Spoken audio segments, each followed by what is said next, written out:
well-regulated militia being necessary to the security of a free state, the right of the people to keep and bear arms shall not be infringed. Welcome to another edition of Bearing Arms, Cam and Company. My name is Cam Edwards. Glad you're with me on the program today. We're going to be talking with David Trahan from the Sportsmans Alliance of Maine coming up here in just a moment or two. A lengthy conversation about the legislative response to the shootings in Lewiston, as well as what the facts of the circumstances surrounding that shooting have shown. Is it that we need a ban on large capacity magazines, a ban on so-called assault weapons? Maybe we need to replace Maine's yellow flag law with a red flag law.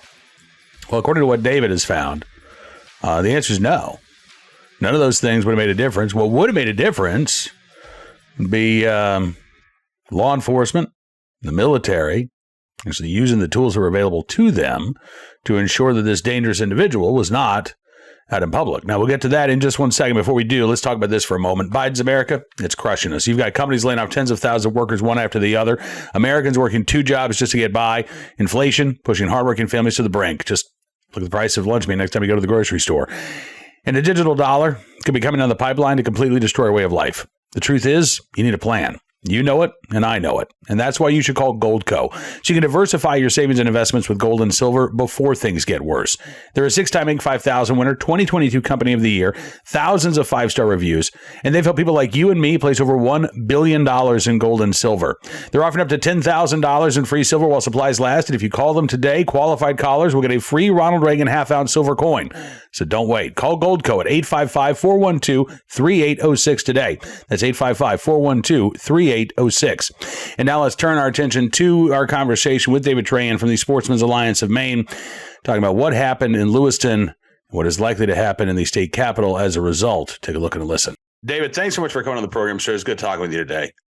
Thanks for having me. Yeah, absolutely. So I want to ask, first of all, what you are hearing from the legislature. You know, we have not heard the governor announce her intention for any particular gun control bills, but we've obviously heard, Senator Angus King talked about an openness to a magazine ban. He's been hinting at a ban on so-called assault weapons, but we haven't heard a lot about what's going on there at the state capitol. So can you enlighten us as to what you're hearing?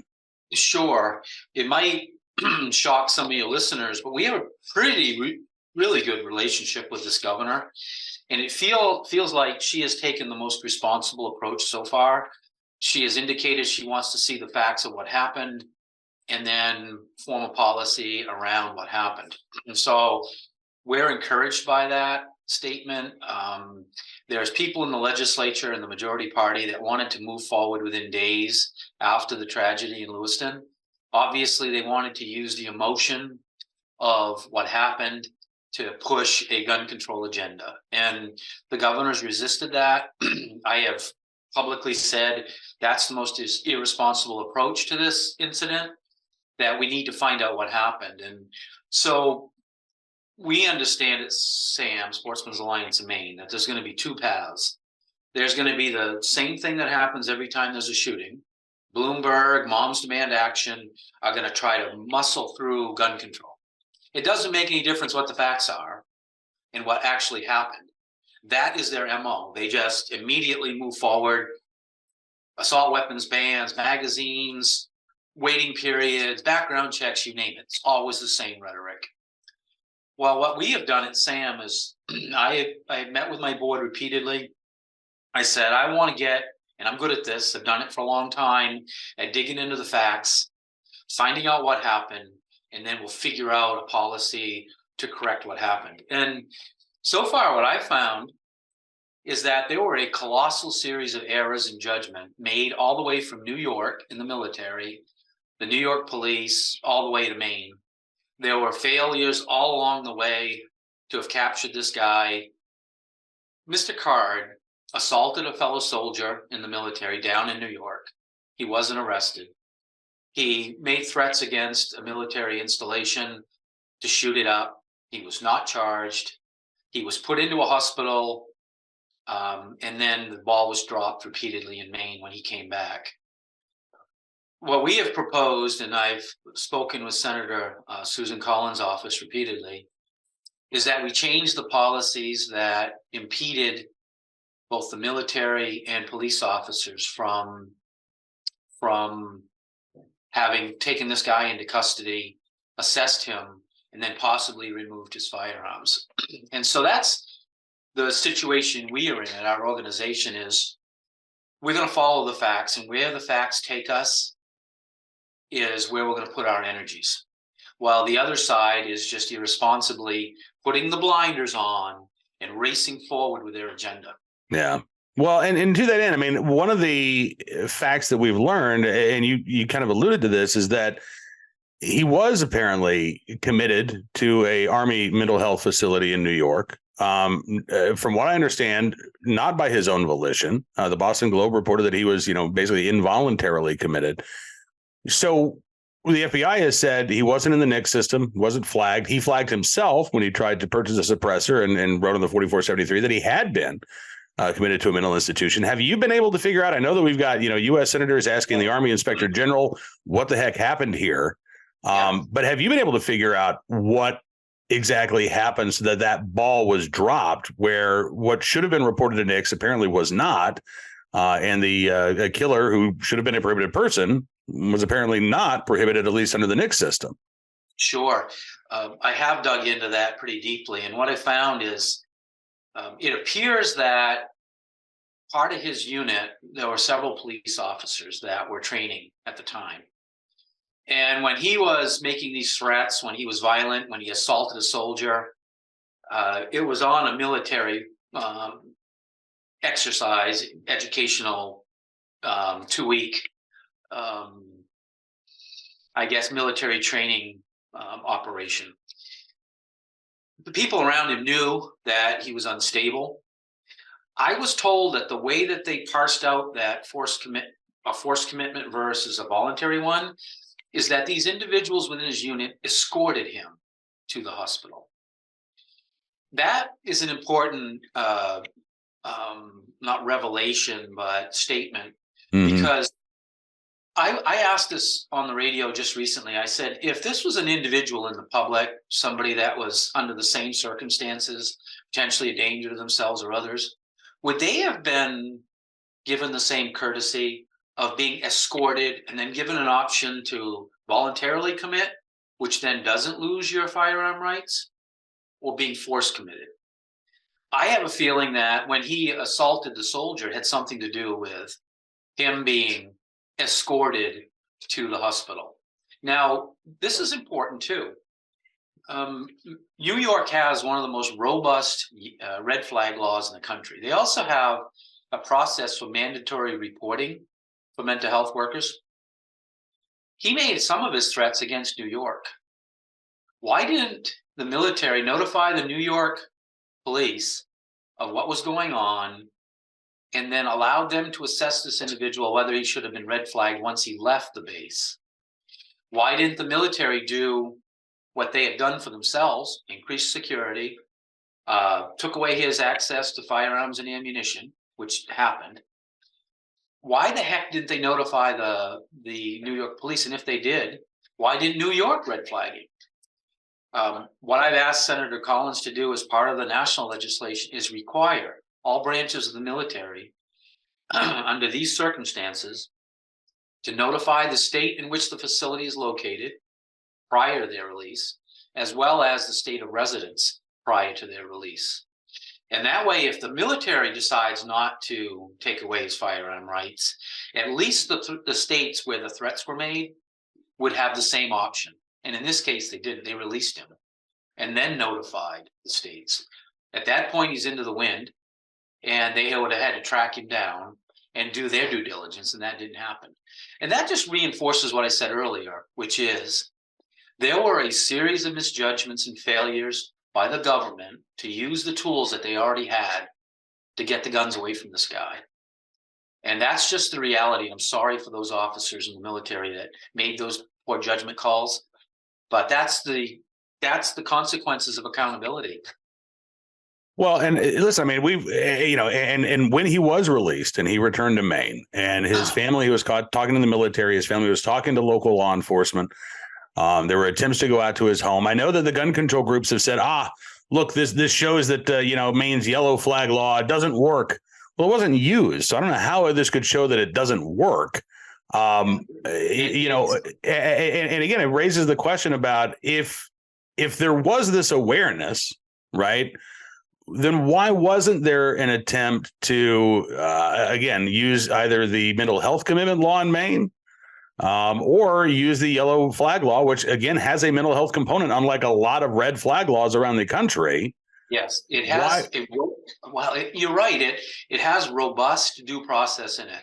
And I believe our main risk protection orders, or called by the press yellow flag, and I'll get to that in a minute, it could have been used. It should have been used multiple times. This guy could have been charged twice with felonies, once for threatening the military facilities, and then again when he assaulted a soldier. At that point, the military, the police officers in New York, the people around him had probable cause to make an arrest. If that had happened, at that point, there could have been an order to take the firearms without yellow flag. When he came back to Maine, I've read the police reports, which were very well done, by the way. There was a very good case made by the deputy sheriff as to why this guy should have been yellow flagged. What is unknown, though, is when the deputy, the second visit, was in the yard, said that he was in the trailer, said that his car was in the yard, why he didn't, when Card didn't answer the door, why he didn't go to the next step, which was to call in for backup, to get a warrant for his arrest, or to, first a warrant for his arrest, but then just bring more trained individuals to the site to try to make entry, get a search warrant. There's so many things they could have done, but they didn't. They left. And I'm sorry, again, accountability has consequences. That was bad judgment, in my opinion. I will tell you what the gun control advocates are going to try to pull, and it's very disingenuous, is that they're going to say that in this case, it wasn't clear if there was probable cause to do a yellow flag. The way that your listeners need to understand this, probable cause for the purposes of an arrest is when a police officer is called, let's say there's a domestic assault, potential domestic assault. Police officer comes to the residence, the door's open, there's a young lady with a black eye and a bloody nose, the place is disrupted, and there's an individual there. That's probable cause to believe a crime may have been committed. That's when the officer can then make an arrest.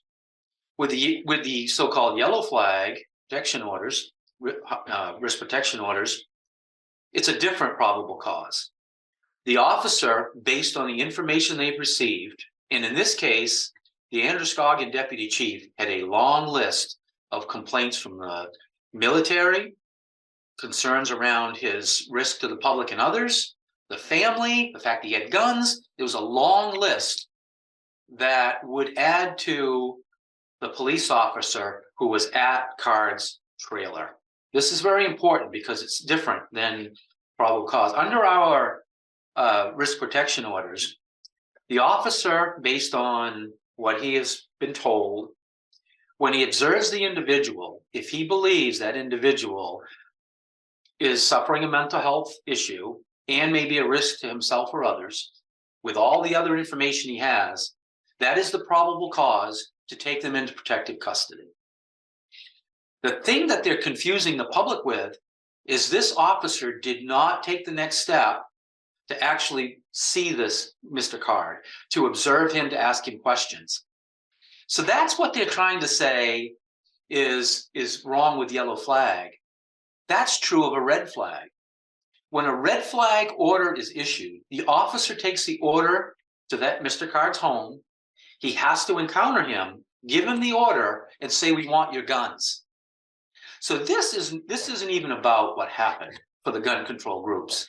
This is about using the uneducated public, their misunderstanding of what probable cause is and the circumstances involved, to promote their gun control agenda.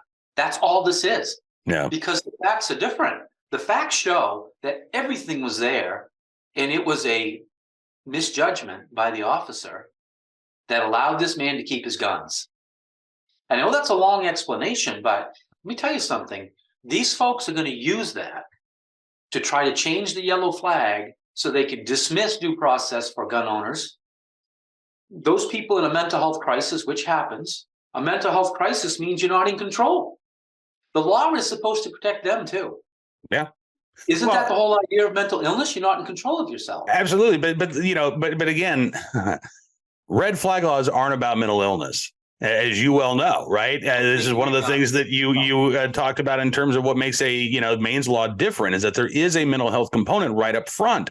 Gun control advocates hate that. They don't want the subject of a red flag petition to have a mental health evaluation. They want to be able to go to a judge without that individual even being notified that a hearing is taking place, present one side of evidence, and based on a very low standard, not even probable cause, but just basically, I think there's a really good chance this person might pose a danger to themselves or others.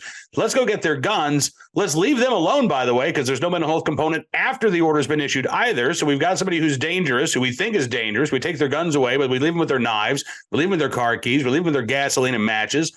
Yeah. That's what the gun control advocates want. That's the law that they were able to put in place in Virginia, where I live. And one of the objections that I had was, again, there's no due process up front in terms of ex parte hearings. You're not entitled to an attorney if you can't afford one, because it's a civil proceeding, not a criminal proceeding. And again, there's no mental health component either in terms of making the judgment about whether or not somebody's a danger to themselves or others, or if that determination has been made, ensuring that they get the treatment that they need so that they're no longer a danger to the public. All of these, I think, are just shortcuts and Band-Aids around the fact that we've got a mental health crisis in this country. We have a shortage of inpatient beds. We have a shortage of providers. And so to actually deal with this substantively, it's difficult, right? Well, let's just take the easy way out. Let's remove due process. Let's erode everybody's civil rights and make it easier just to take people's guns away. And then we'll consider the problem solved. Yeah. Well, let me illustrate that. The Gun Safety Coalition is not only misusing the facts and misleading the public to promote their agenda. I believe they're putting the public at risk by repealing yellow flag and replacing it with red flag. And let me explain to you why I say that. Okay. We've now used our so-called yellow flag 117 times. We've used it 35 times in the last 30 days. Okay. Massachusetts has had a red flag law for 5 years. They've attempted to use it, I believe, if my numbers are right, 57 times, of which 38 times it was successful. So in 5 years, in Massachusetts with 7 million people, they've been successful in their red flag use 38 times. We have 1.3 million people, 1.37 million in Maine. Okay? We have a process now that is working. It has been used far more than Massachusetts law in less than 2 years. 117 times. But this is the important piece. Of the, I think it was 57 times, it was only used 38, which the court, when they were requested, almost half of them were rejected because they were not substantiated in fact. In other words, somebody made a complaint, but it wasn't warranted. Spurwink, who has a contract with Maine to do the telemedicine component, at the last count that I saw, they had done 61 assessments, of which 60 yellow flags were issued. Maine's yellow flag law is far more effective because of that due process and all the steps that have to occur in capturing these very dangerous individuals, not just to the public, because people get this confused because they think of mass shootings because that's the most controversial of all the gun issues. Some of these individuals that were captured under yellow flag were holding a knife against their own throat or had a gun in their mouth when the police arrived. They weren't going to kill other people. They were going to kill themselves. This law is designed to capture those individuals at the time of crisis, probably the most dangerous time of their lives, get them under control, get their guns away from them or knives or prescription drugs that they might overdose on, get them some care, some help, get their situation under control and save their lives. In Massachusetts, that only works half of the time, if it does work at all. I think what they want these red flags for is to silence gun owners. All of us lose our tempers. We do things in our lives where 20 minutes after we do them, we regret them. I believe half the time they want neighbors, friends, and others to just say, hey, Joe Smith over here is a little wacky. He's got some guns. We know he hunts. I think he's scary. Go get his guns. That is far different. That is based on somebody's accusation. It is not led by an individual's actual action of holding a knife against your throat. In the Maine's yellow flag process, it's the individual's actions that lead to them getting into the system to have this risk protection order. It's the other way around with red flag. It's somebody's third-party comments that they go to a judge and say, I think Joe Smith is scary, go take his guns. And then that's how it gets assessed. Who knows whether that's actually true? And that's why it fails half the time. Yeah. I think that's why. I think that there's something to that. I mean, there's a lawsuit going on in Maryland right now challenging Maryland's extreme risk protection order. And the subject of this petition, it was a government official who had filed the petition. This guy had been squabbling with the local government. They were saying, your lawn's too long. You got to, your house is dirty. You got to clean it up. Been going back and forth with them, I guess, for decades. And finally, one of these government officials filed a red flag request. He was taken in for a 72-hour mental health hold. He was determined he was fine. No red flag was issued. No final order was issued anyway. But this was, pretty clearly retaliation. Exactly as you just described, not on the part of a friend or a neighbor, but in this case, a government official who said, I'm going to use this because I don't like what this guy's doing. I don't like the fact that we're always arguing back and forth with him. And this guy was a decorated veteran. He had done nothing wrong. Even a judge ultimately agreed that was the case, but he was subjected to obviously the indignity of, a 72-hour mental health hold, having to explain to his neighbors, having to explain to his friends what was going on. Again, it was this attempt to, I think, target him, if not because he was a gun owner, certainly use his gun ownership to target him and to try to destroy his reputation. And I'll be honest with you, David, I have my concerns about extreme risk protection orders in any iteration that they have. But having said that, what I do appreciate about Maine's law is that there is that mental health component right up front. There are, again, attempts at due process, not just in terms of ex parte hearings, but in terms of who can file these reports, right? That there does need to be an investigation. Yeah. And you're right. The gun control groups just keep wanting to lower all of these standards, right? We were told when red flag laws first came around that they were going to be rarely used, that there are all of these guardrails to ensure that they wouldn't be abused. And now the gun control lobbyists say, no, let's take down those guardrails. Let's turn this into the Autobahn, right? Let's make it as easy as possible to file as many of these things as we possibly can. Governor Hochul in New York directed the New York State Police to file red flag orders in every available circumstance, which again goes back to the question of why they didn't do that with this particular individual. But I think you're absolutely right. And do you think that's going to be one of the big fights in the legislature in Maine next year? Yeah, I met with leadership yesterday, and I'll just say leadership because some of these meetings have to be confidential. And I said, we're putting up our fight on yellow flag. We know that this other stuff's coming and we'll deal with it. We'll fight on that as well. But we're going to fight on this yellow flag provision. Our entire Constitution, all of the individual rights that are in it, are not rights for the government or third parties to be able to use to go out and target somebody you don't like or use your opinion. Everything in the judicial system is set up that you're considered innocent until proven guilty. And when you go to court, you have a right to defend yourself, not an ex parte complaint that's made without your knowledge. You have a right to face your accuser. You have a right to representation, and you're considered innocent until the government proves you're guilty based on the facts. Red flag flushes that concept. It says that you as a gun owner are such a high risk to this society that we're going to take the word of one person and flush all of those rights away and take your guns away. Guns are guns, but they are a liberty.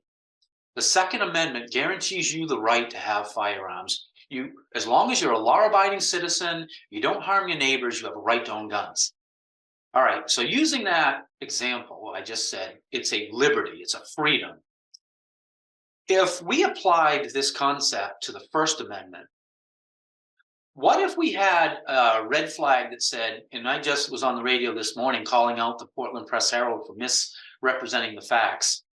What if I could then go file paperwork with the court saying that this reporter at the Portland Press-Herald should have his rights to free speech, his First Amendment rights taken away, because he just endangered the public by getting misinformation out there to the public. The outcry from the press would rightly be so loud you couldn't hear anything else going on. They would be screaming bloody murder. But there seems to be a stigma now and a scarlet letter that's applied to you if you're a gun owner. Mm-hmm. You're already assumed that you're a higher danger to the public and you need a lesser level of rights as everybody else. That is exactly what the gun control community wants. They want you to feel the scarlet letter, the stigmatized feelings that you get when family comes over and says, oh, you have guns, I have to take my family and leave. They want you to be ostracized because that means you'll be less likely to buy more guns. This is not, this whole thing that's happening is not a mistake. It's continuing to use the political process to pound away on gun owners. It doesn't make any difference if you're law-abiding or not. It's about, they think guns are so bad that they have to be purged out of society. I'm going to share something with your listeners. About 2 days after the tragedy in Lewiston, I received one of the worst death threats that I've ever received. I was a legislator for 12 years. I've gotten death threats. This one was, somebody needs to come to your house and shoot you in the face. Just as simple as that, but it was a lot longer. And so I called up the Augusta police here where my building is. I shared that. I shared it with the governor's office and public safety. And you know what kind of support I got or protection? Zero. The only way I could protect myself from somebody who just told me they wanted to shoot me in the face was to protect myself. How are you going to do that? I went out and I purchased a firearm. I increased security here at our facility. My point is, for those out in the public who think that the government can protect you, just look at what happened in Mr. Card's case. The government failed you from the beginning to the end. Now we think we're just going to give them another law or two, and all of a sudden they're going to do a good job. Right. No, ultimately protect yourself, because the government cannot be standing next to you every waking minute of every damn day. And that's what we're looking at with these guys. That's what they want. They want you to depend on the government for your security. Give up your firearm rights and hope. Well, guess what's happening around this country right now? It's going in the wrong direction. Violence, death, murder, all of it's going up, and it's going up fast. You want to disarm the people that are law-abiding? Nah, I don't think that's happening. Well, David, listen, I appreciate everything that you're doing there. I hope we can continue to stay in touch as we get closer to the legislative session. But again, I really appreciate your time. I appreciate your advocacy. Stay safe, and let's talk again soon, shall we? Thank you. Appreciate it. I appreciate David being with us on the program, and looking forward to having him back again very soon. Right now, let's turn our attention to today's Armed Citizen story. Our good deed of the day, our recidivist report. We'll start there with a case out of East Chicago, Indiana, where a man has been sentenced to probation after taking a plea in a bar shooting. I thought, as I saw this headline, okay, well, maybe there were some circumstances. Maybe, you didn't know if this was self-defense. Maybe it was kind of an iffy situation. Doesn't look like it. 26-year-old Justin Gomez pleaded guilty to criminal recklessness, which is a level 5 felony in Indiana. He was sentenced to 18 months probation and told to complete an anger management program as part of his plea deal. He admitted that he was at the El Sombrero bar in East Chicago on August 19th of last year when he got into an argument with someone, started shooting that individual from near the bar. Now, he told police that he blacked out and didn't remember what happened. Security video shows him running out of the bar holding a gun just after 2 o'clock in the morning. The victim was shot at least 5 times, according to doctors. Gomez originally charged with attempted murder, aggravated battery, battery by means of a deadly weapon, and battery resulting in serious bodily injury. And again, those charges were dismissed. He pleads guilty to criminal recklessness, the lowest level felony that you can find in Indiana, and now sentenced to a day behind bars, just 18 months of probation and anger management. And Justin Gomez can move on with his life. The victim in this case, probably not likely to move on nearly as quickly. Today's armed citizen story from York County, Virginia, where a gas station clerk shot a suspected robber on Tuesday. Happened not long before a separate incident in Memphis, where an armed robbery was thwarted by an armed citizen who shot and killed at least one of the armed robbers. Another suspect taken into custody of the scene, another on the run. In this case, in York County, the gas station clerk apparently on the job at Joe's Quick Mart about 9 o'clock Tuesday morning.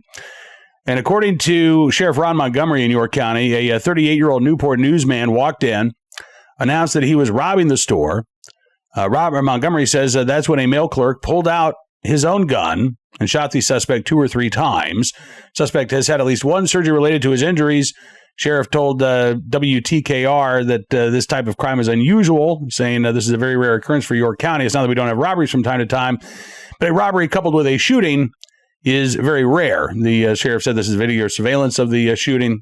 Incident is still under investigation, but at this point looks to be an act of self-defense. We'll keep our eyes open for any additional details there out of York County, Virginia. And finally today, in the right place, at the right time, unable to do the right thing.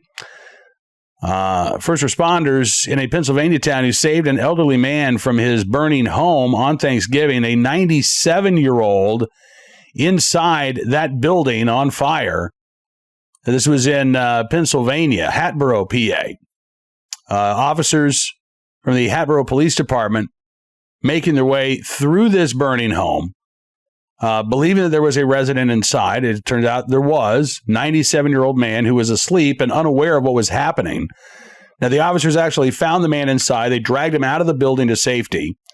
The resident taken to a local hospital for smoke inhalation. Looks like he is going to be okay. Cause of the fire currently undetermined, but remains under investigation.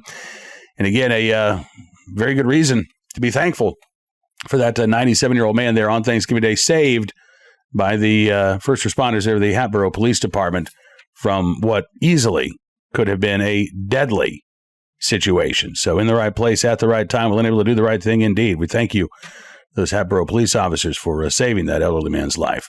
That is going to do it for this edition of Bearing Arms Cam and Company, but I want to let you know tomorrow we're going to be talking about something going on in New England, a little bit south of Maine.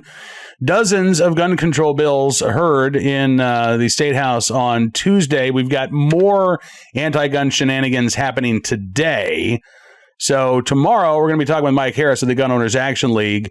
I may be able to squeeze Jim Wallace in as well, do a twofer on our last show of the week. But we'll be talking about what's going on in Massachusetts. Again, dozens of gun control bills, a couple of pro-gun bills heard on Tuesday during this committee hearing, but Jim Wallace actually got he got the gavel banged at him. He said for the first time in his career. So we have a lot to talk about on Thursday's show. Hope you'll be a part of it. Don't forget to check out BearingArms.com throughout the day today. We're keeping you up to date on all of the latest Second Amendment news and information from all across the nation. I'd encourage you to become a VIP or VIP Gold member as well. Just go to BearingArms.com/subscribe. Use the promo code GUNRIGHTS, and you can get a significant savings on your VIP membership. You're going to get exclusive content from Bearing Arms. If you become a VIP Gold member, you're going to get exclusive content from across the Town Hall Media family of websites, including Town Hall, obviously, Red State, Hot Air, Twitchy, PJ Media. Is a fantastic deal, and you're supporting the independent pro-Second Amendment journalism that we're doing here at Bearing Arms and Town Hall Media. So we certainly do appreciate your support. Have a great rest of your Hump Day Wednesday. We'll see you back here tomorrow. Until then, be well, be safe, and be free.